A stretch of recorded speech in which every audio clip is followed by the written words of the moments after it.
তিন ধরনের victim card নিজেদের জীবনে ইউজ করে থাকে তারা কিন্তু নিজেদের জীবনে কখনোই উন্নতি করতে পারে না। হ্যাঁ, আজকে আমি আমার ভিডিওর ভেতর থেকে সেই তিনটে ভিকটিম কার্ডের কথা তোমাদের সাথে আলোচনা করব। প্রথম যে ভিকটিম কার্ড সেটা হলো the past victim card. Victim card যেসব মানুষ ইউজ করে থাকে তারা অতীতকে আঁকড়ে ধরে বাঁচতে চেষ্টা করে। তারা অতীতকে পরিবর্তন যে করতে পারে, বর্তমান নিয়ে যে বাঁচতে হবে, তারা কিন্তু সেটা মনেই করে না। তাদের সমস্তটাই থাকে হচ্ছে তাদের অতীতকে ঘিরে। তারা যে কোনো পরিস্থিতিতে তাদের অতীতকেই টেনে আনে, অতীতকে তারা কখনোই ভুলতে পারে না। এই কার্ডটাকে বলা হয় পাস্ট কার্ড। যে কার্ডটা রয়েছে সেটা হচ্ছে দ্য সার্কামস্ট্যান্সেস কার্ড। এই কার্ডটা কি ইন্ডিকেট করে? এই কার্ডটা আপনার আমার সবার লাইফেই রয়েছে, সেটা হচ্ছে পরিস্থিতি। আর এই কার্ডটা যে মানুষগুলো ইউজ করে সেই মানুষগুলো পরিস্থিতির দোহাই দেয়।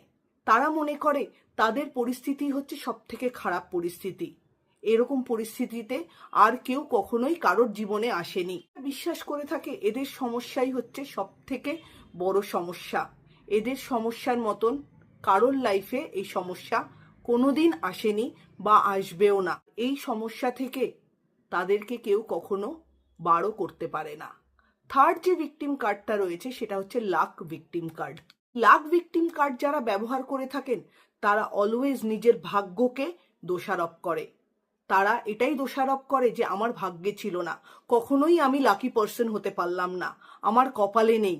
তারা সবসময় নিজের ভাগ্যকে ব্লেম করে, এটাই মনে করে যে তাদের ভাগ্য খুব খারাপ, কখনোই সেটার উন্নতি ঘটবে না, কাজেই তারা কোনো কাজেই কিন্তু এগোতে পারে না।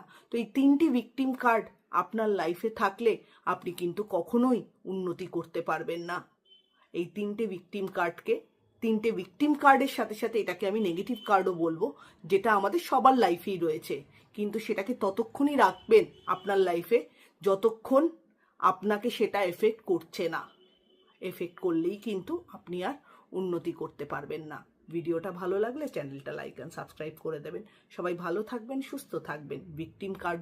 নেগেটিভ ভিকটিম কার্ডগুলোকে ছুঁড়ে ফেলে দিন। ভালো থাকুন।